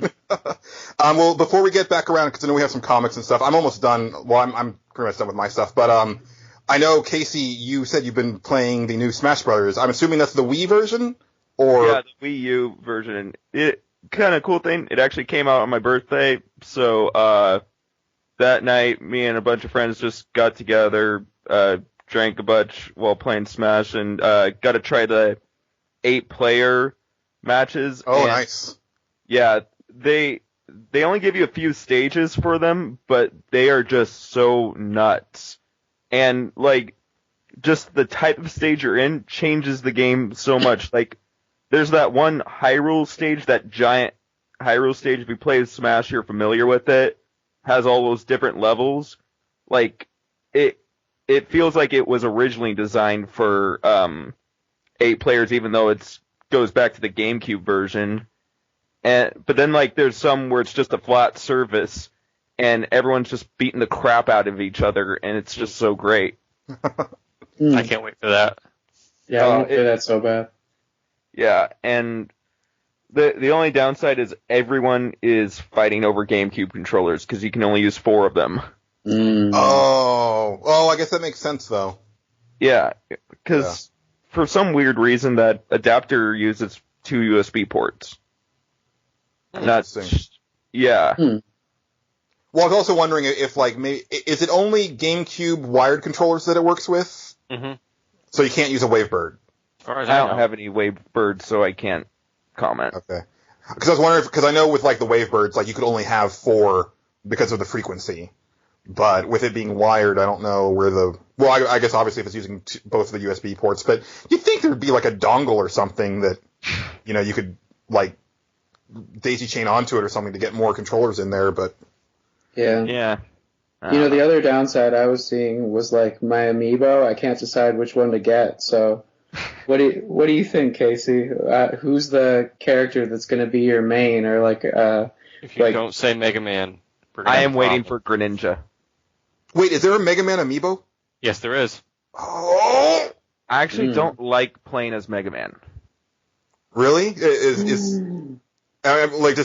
he like too, like, is it too much, or is he just... I just don't like his moveset. It's a little too range-based for me. I like a good mix of range and physical. Well, he doesn't have anything close except for the leaf shield, does he? Like, even his regular punch is a shot, isn't it? Yeah.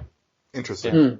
So I'm just not a fan of that. Also, don't like Little Mac because he's just all punches. All right, and that's been Nerds Without Pants for this week. Yeah. Thank you, I was gonna everybody, say. for listening. You got me and Julian. So how can I irritate Patrick now? You can talk some smack about, Kirby? I don't know. What? I don't know. Who's your Nintendo guy? Link. Oh, yeah. Duh. Hey. Yeah. Toon Link's my second favorite, so no issues with that. Yeah. My character that I kind of want as an amiibo is actually Sheik, but I don't think she has one. Yeah, they're gonna trust me. She'll come with Greninja. Yeah. Yeah. Well, I think Greninja is like an exclusive at Toys R Us coming out or something. I need to look into this. Yeah. I don't need to. For a hot second, I was like eyeing the Disney Infinity 2.0 because those figures look so cool. Like those little like kind of Toon maquette style, like Captain America and Iron Man. It's like, See, I already got suckered into Skylanders. I'm kind of done with Skylanders. I'm going to wait on Disney Infinity.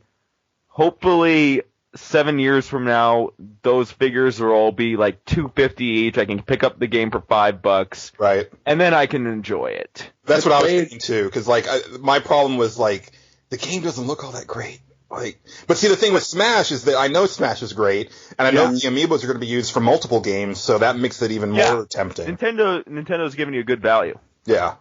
Yeah, the only problem is you can only play with one character whose stats are saved, and I can't decide which one. But I'm going to get an amiibo so I can bring it to my friend who's buying like the Wii U just for Smash, and then I'll always have my stats instead of losing them all the time. It's an easy way to keep it while you don't have the system until, you know, the price goes down or whatever happens. Yeah. The only thing I don't like about it is you can only use them for one game. Like if you get the Link amiibo and you use it for Smash, you can't use it for Mario Kart. Wait, seriously? Seriously. Stupid. That's what I heard. I didn't know that. That's less interesting. That like kind of took the wind out of my sails too, and I was like, so if I take I'm not going to get Samus in Mario Kart by putting Samus on Mario Kart thing, but no one until you try.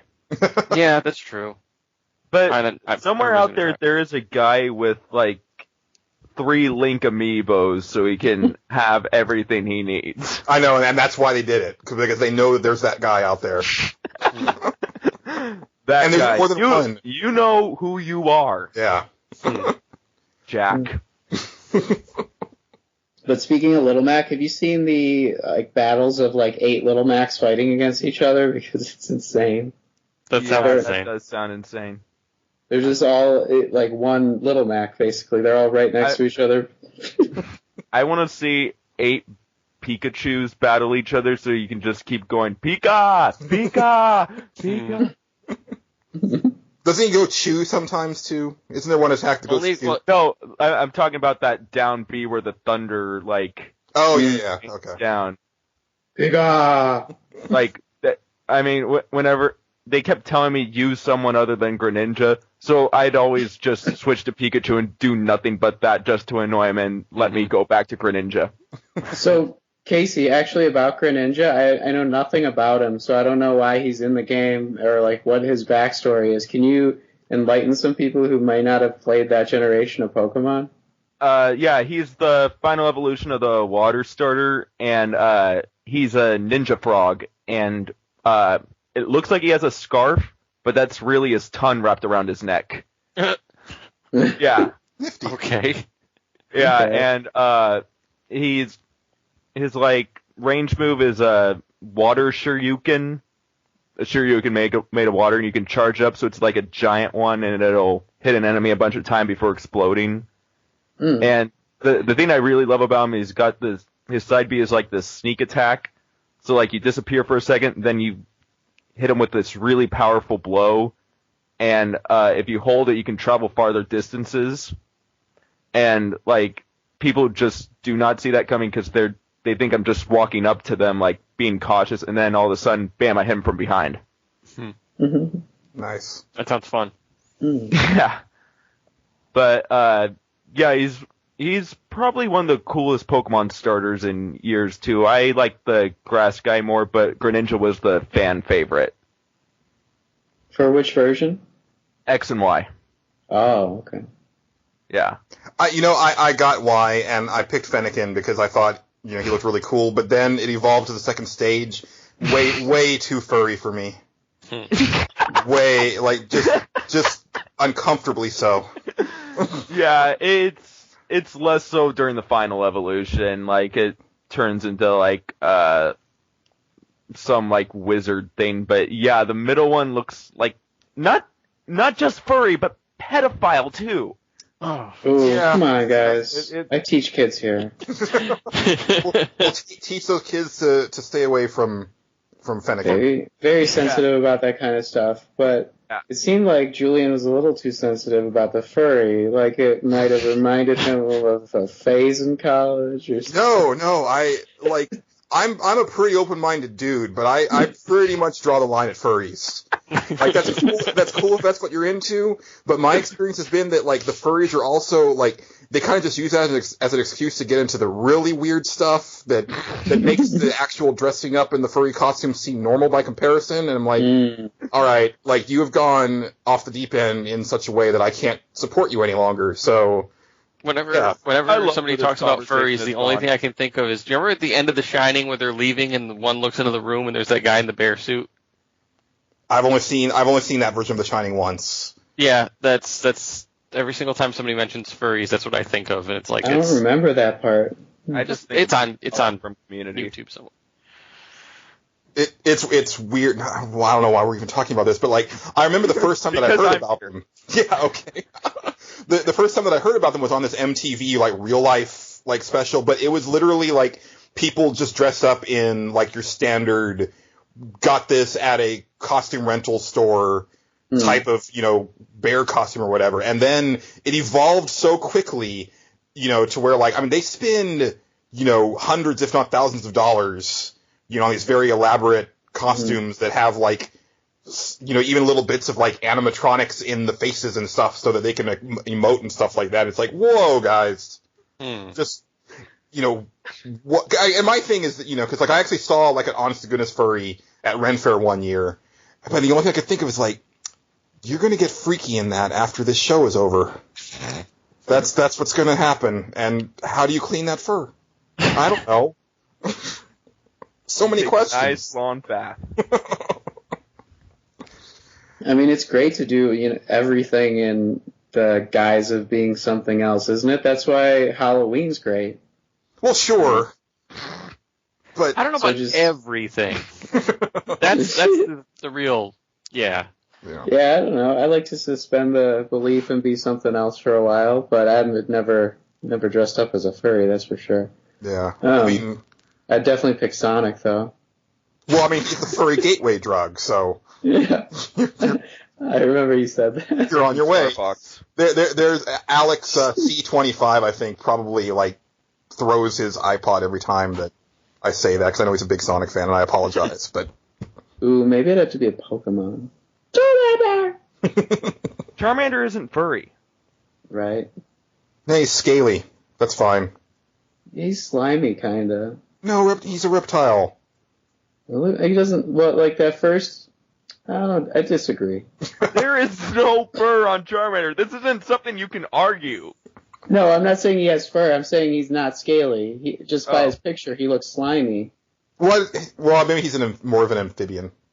He looks kind of like, He'd be an amphibian. That'd be something for a water type. Well, yeah, that's true. Well, like a salamander. Salamander, yeah. Yes, that's what I'm thinking of, yeah. I just couldn't think of the animal. I guess I've never actually touched a salamander. Salamanders all over the place up here. There's a stream within 2 minutes of my house that we go to, and there's salamanders everywhere. Guys, I know you can't see the video, but Angelo just looked at like the sides of the screen as if he's like scared to say something about the salamanders. Well, because like he goes outdoors and he gets attacked by the ticks, and then falls onto the salamanders, and it's just a bad time. Salamanders aren't far behind. What are we even talking about anymore? I don't know. I would like to say that I discovered a comic book recently that I'm really enjoying. I don't know if we want to move on to that, but I mean, as long as we can move back to stuff. Of course. But no, and you know, this is one of those things that I found on Tumblr, and it's one of those things that gets like, you know, little snippets of it get reprinted all the time and everything. But it's every time that I would see it, I would laugh. And it is a indie comic that's published by Image called Rat Queens. Which I originally thought was a comic about a bunch of women playing like a tabletop RPG, but it's actually just a fantasy comic about a group of foul-mouthed party members that get into all sorts of shenanigans and bar fights and, you know, generally do bad things.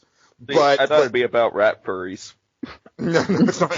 That's just what they call themselves. Like there's a whole bunch of like adventuring guilds, I guess, in the comic, and the Rat Queens are the ones that this story is based on. But yeah, they're, you know, it's not your typical like fantasy dialogue by any means. I mean, you know, they're talking about getting high and, you know, their sexual escapades and, you know, how they're gonna, you know, mess up this troll, you know, with their magic and stuff like that. But the art is fantastic. I should have grabbed it so I could like actually say who's the writer and artist, but I'm almost done with the trade. And also, Patrick, I hadn't realized this, but the comic book guy told me about that. Well, not the comic book guy, but the comic book guy that works at my store.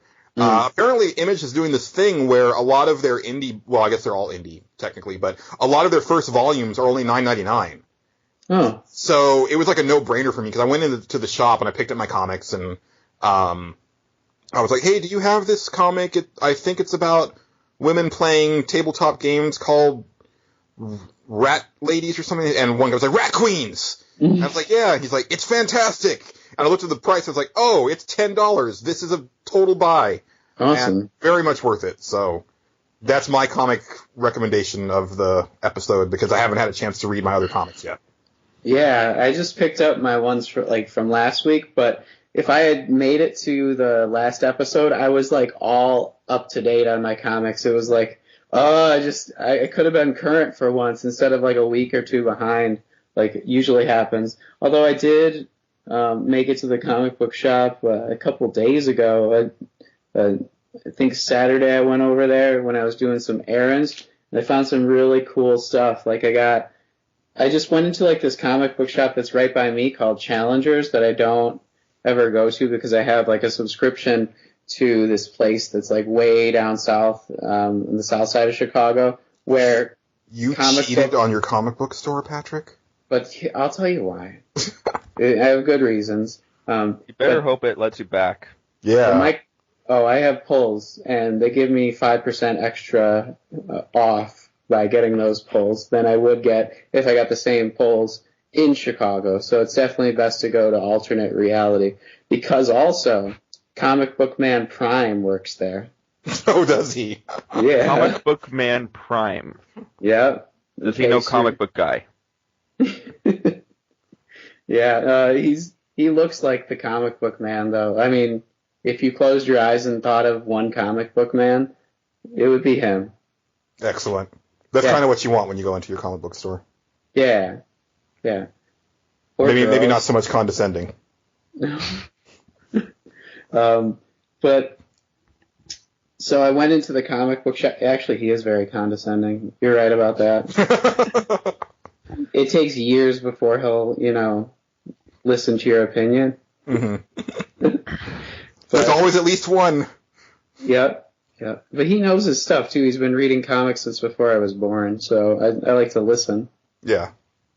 Anyway, the reason I cheated on that store was because I went into the other store and they had, signed editions of, new comics that they have had, the writers come over and sign, and I got 3 of them. Lumberjanes, I haven't read it yet, but it's an 8-issue miniseries from Boom. I thought it was just a cool cover as well. They had a numbered to 500 cover, and I had to pick that stuff up. It had a bunch of Janes that were on this canoe in the middle of the picture, and then it's signed too. So, I mean, that's 2 pluses I couldn't have got at my shop. And then I got this one that I really like from Image called, I think it's Roche Limit, or Roche Limit. I'm going to say Roche, R-O-C-H-E.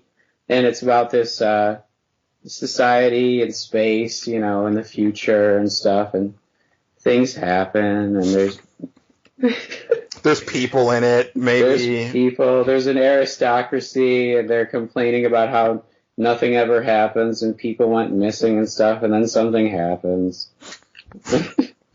Yeah, it's pretty normal. I just like to point out that Patrick is the English literature major on the show. But sometimes he intentionally likes to be very vague about stuff that seems pretty commonplace. And also speaks about himself in the third person, which is really creepy. Well, I was just continuing your description. I don't ever do that. Come on. You're just tagging all this stuff. That's why you got to take that other part out, because I don't want people to be misled by my comments and think I'm trying to offend them. See, but now I have to leave it in because you just mentioned it again. No, now you could take it out, because then people will be like, wait, what? And then they'll just keep listening to our podcast and be like, oh, I think I missed it. I got to listen some more. Wait, I need to tell my friends to download it. Well, they should do that. Yeah. Download, don't listen. No, download and listen. And comment. Yeah. Rate and review. The third one's probably the coolest one, though, that I got. The third signature, although I don't like how it was signed. It's signed on this little cutout, so I feel like I got duped. Yeah. But Yeah, it's not really the book being signed. No, it's not, but I got the massive. It's like the new Brian Wood thing. He did DMZ. Everybody loves him. But he still comes around and signs stuff. He's not quite like the biggest level of writer, but he writes things that are poignant. And for this one, I say it's boring in the nicest way, because it's a post-apocalyptic adventure that's in Antarctica, and it should be boring. Like most post-apocalyptic tongue twisters end up having lots of action in them, and after the apocalypse happens, I feel like it should be pretty desolate, and at least that's what it's been so far. There's been a lot of scientific talk and things of that ilk.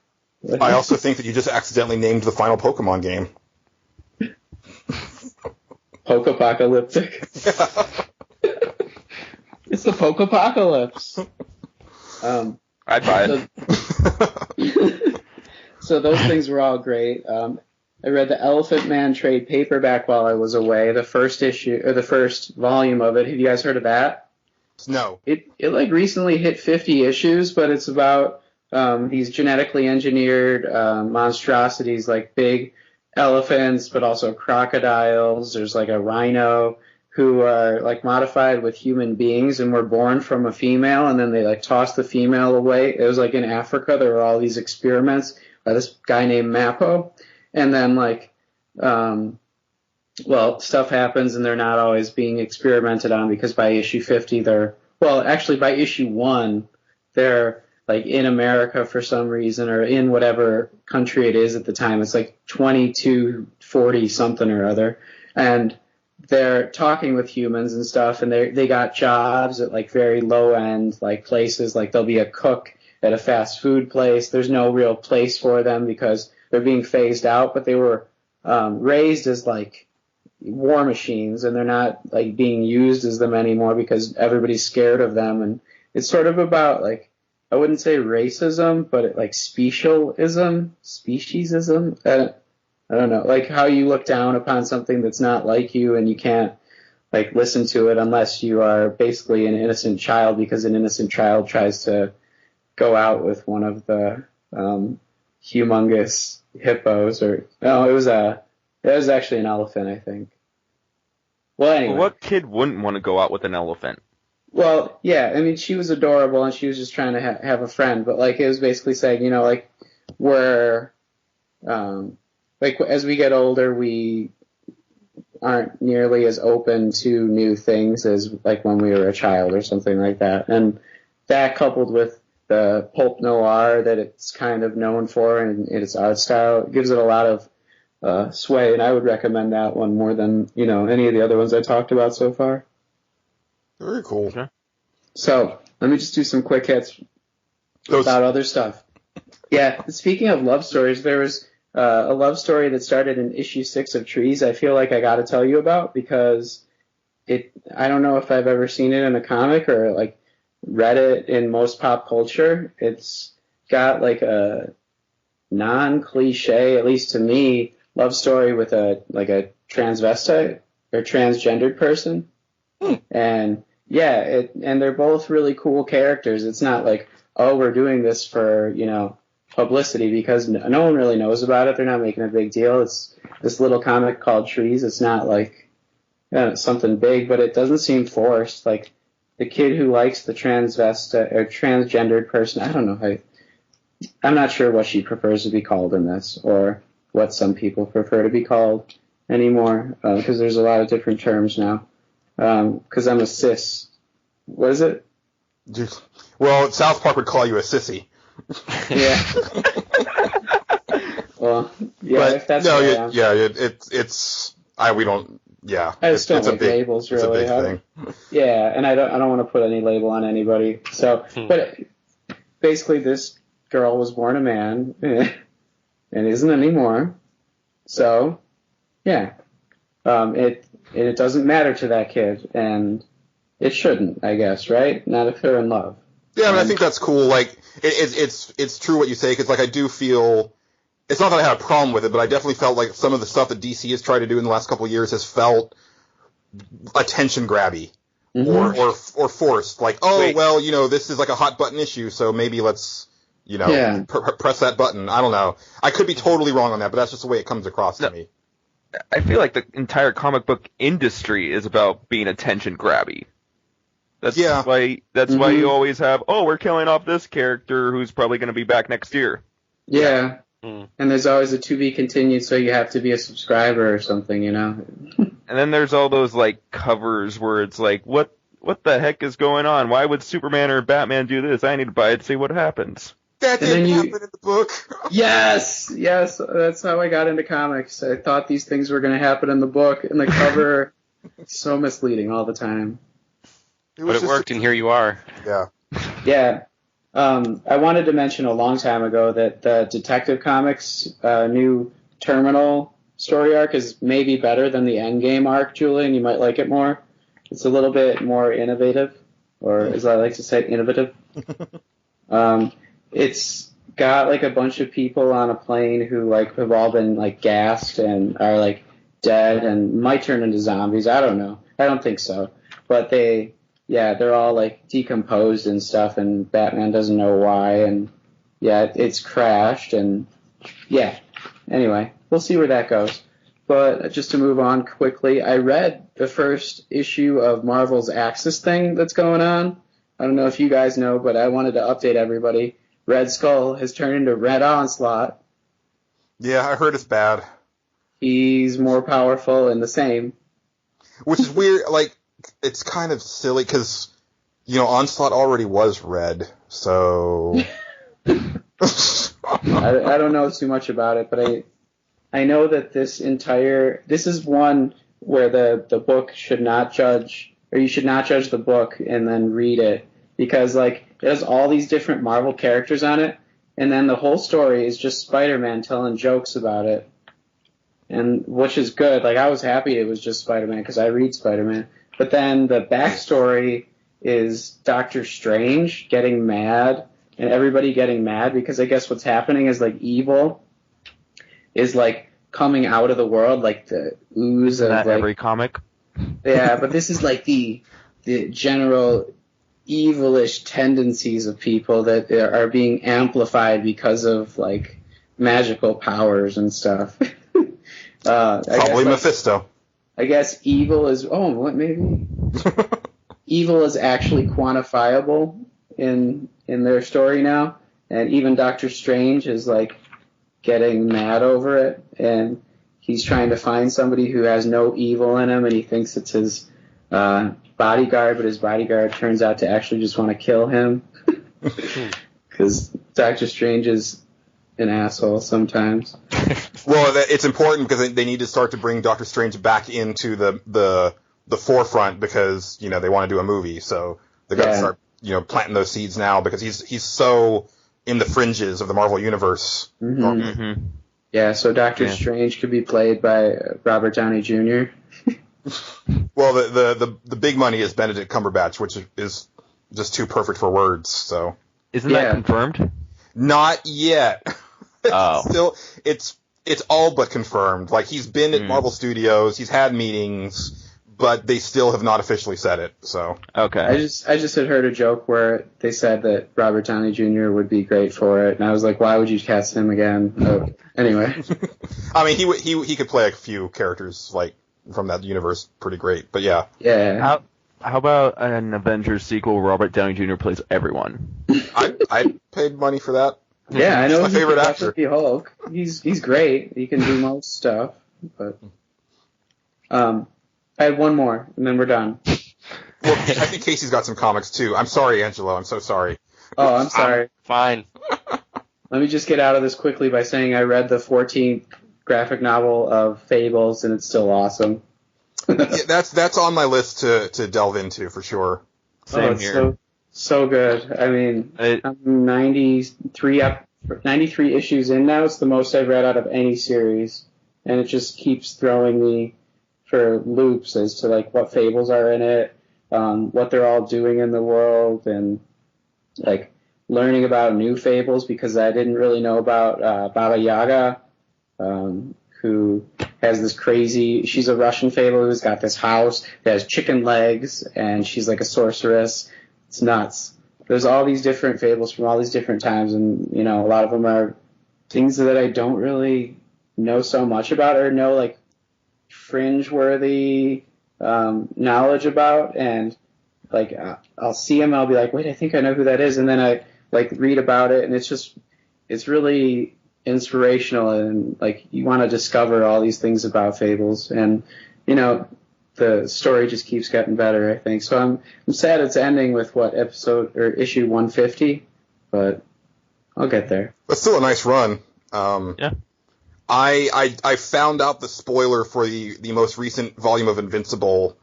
I know, Jesse, you want to know what I think about it. I don't have the context yet, but it sounds really uncomfortable. So I didn't know it was out, so I need to pick that up, because that is still my favorite comic book, like, by, you know, no comparison, like, to anything else that I read. It's just so great. So. Well, what do you like, Casey?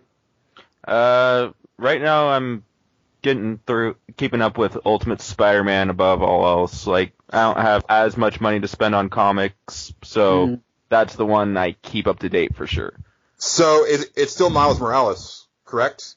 Yeah, but they revived Peter Parker, and they kind of explained how him and Norman Osborn are immortal in that universe. I'm not exactly sure what... Like, they explained it really weird, and then Miles kills Norman Osborn with, like, his Venom Blast. It's still going to be following Miles from now on, like, Peter leaves after. But, yeah, like, Ultimate Spider-Man's, like, always been my favorite comic. Like, it's what got me into comics. And, I kind of took a break after Peter died, because, like, I'd just been following him. I wanted to see, like, is Miles Morales, like, an actual good character, or is he just, hey, we're being progressive, yay for us. He's actually a really good character, because, like, he feels guilt over not helping Peter when Peter died. Like, he feels like he could have prevented Peter's death, so, like, now he's trying to honor his legacy even though he didn't know him. It kind of feels like a sidekick taking the mantle, but at the same time, he still doesn't, like, even know what Peter would do. He's, like, doing this all on his own. And I like that. Yeah, I loved Miles Morales. I actually have the full run of the Ultimate Comics all-new Spider-Man, which was, you know, only like 27 issues because Marvel has to reboot everything every 2 years. Oh, yeah. that Venom, like, arc, the way it ended was just unbelievable.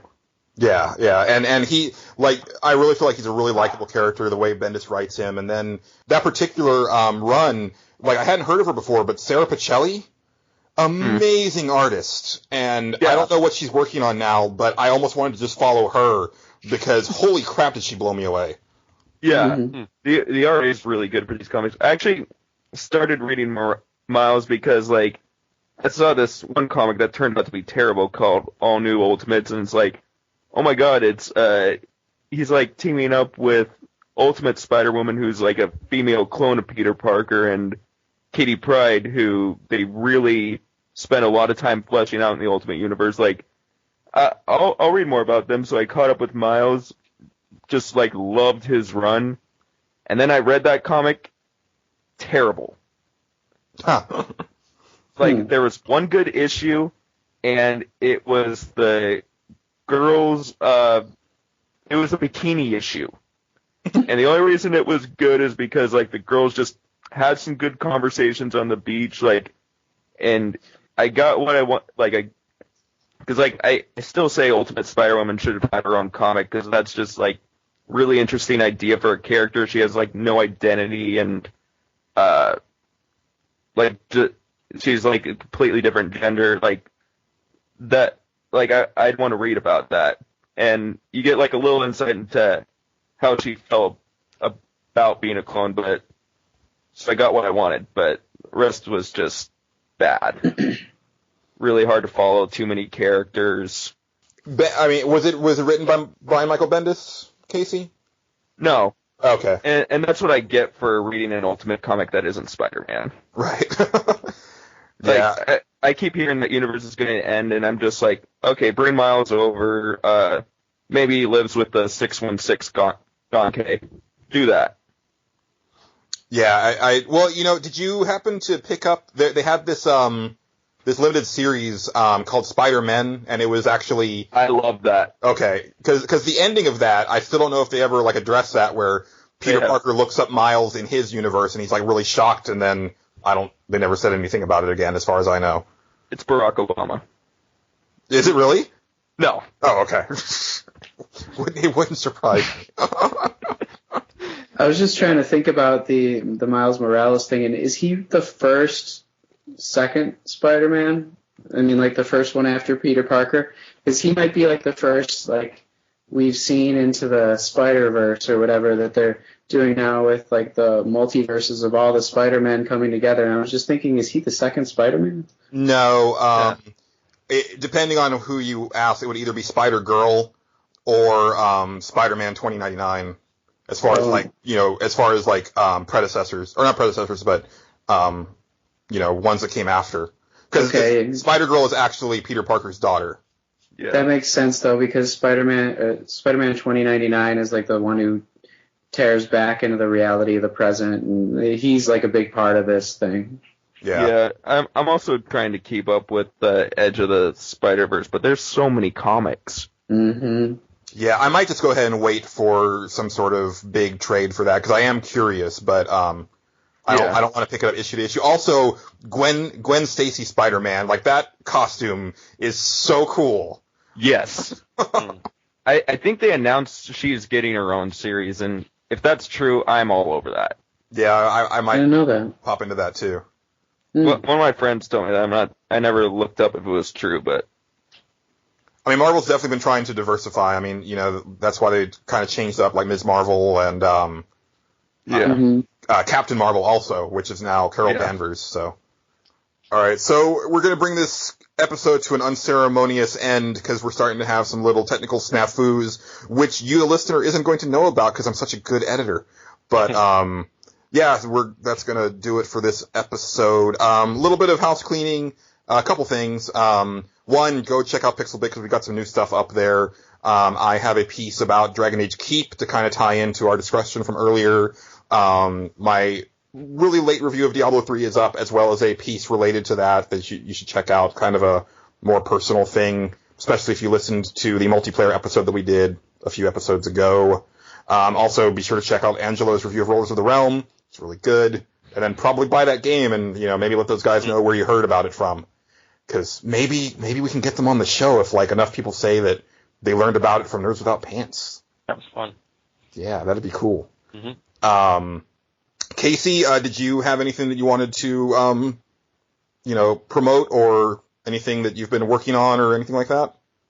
No, not really. No? Okay. Well, you are on Twitter. You're pretty active on Twitter. Yeah, but my account's private. I'm trying to get it in the police. It's a bad idea if everyone can see my tweets. Oh, okay. That would explain why I can't retweet you. Yeah. You have some really great things that I want to share, but okay. Once I get an actual job there, I'll private it. Sounds good. I'll make it public. We do have a big piece going up with a lot of the Pixelbit writers in conjunction with Pixelbit readers, which I know like people who contributed have been wondering what happened to that. It's still in the works. Should hopefully have it all assembled and ready to go for the holidays, but it's just a very big undertaking, and I've been busy. So apologies for that, but you should be able to see that pretty soon. And Casey contributed to that, and we'll see more stuff from him on the website. And then, of course, you can follow the rest of us on Twitter. Patrick. I'm at some boss. Angelo. I'm at a roguish ham. You can find me at Julian_Titus. I think that's going to do it. Next episode is going to be kind of just a more freeform episode, kind of like this. And then we're going to close out the year with a look at the music of the last generation of consoles, which is also going to give all of us a week off because we're actually going to record that all at the same time. So, yes. Comment if you would like to see me in future podcasts. Yes. Also, add Stan Bush's The Touch to your comment if you really want me to see. Excellent. I approve of this. I approve of any reference to the Transformers the Motion Picture soundtrack in any way, shape, or form. So, that's going to do it for this episode. For myself, Casey, Angelo, and Patrick, thanks for listening, and keep it pantsless, Internet. Goodbye. The Pokeapocalypse is happening. You can't stop it. You got the power. I would still buy that game. I mean, they're doing Pokken, right? They're doing Pokemon. Oh my god! Oh my god! Oh my god! Oh my god! Oh my god!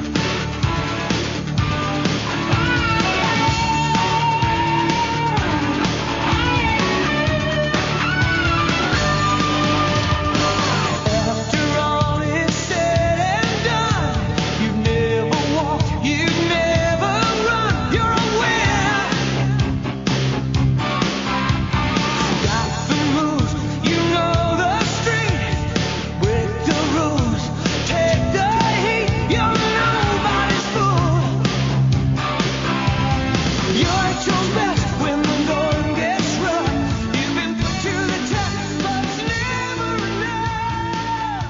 I see some stuff. I see Angelo. Oh, okay, I did Yep. not see Angelo yet. Do you see Batman? No, No, not That's really. Batman. That is Hang one on. of the worst Batmans I've ever seen. Oh, now I want to see. Are you Bat Dad? I will give it this though. It is better than Square Enix's Batman. Anything's Square Enix yeah. Batman. No, it's like a I don't know, it's like a super deformed Batman. Wait, but Square Enix made the first Arkham game, No, they just published No. it. Right. Yeah. part of it. No, but did you see, Patrick, the Tetsuya Nomura action figure? It's No, I didn't. It's awful. You can't even It's see his face. Like it's like they designed too much like every single modern Final Fantasy game. Yeah, it's like Bahamut merged with Omega Weapon merged with I don't know what. Yeah. Just putrid awfulness. Yeah. It's exactly what I expected from him, though. I gotta tell you, I was not surprised at all. I was surprised yeah. that he took time out of his schedule to do that because, well, no, maybe I'm not surprised because that's why he doesn't produce games, because he's constantly doing crap like that. Now I'm in a bad mood. Sorry. Then my work here is done.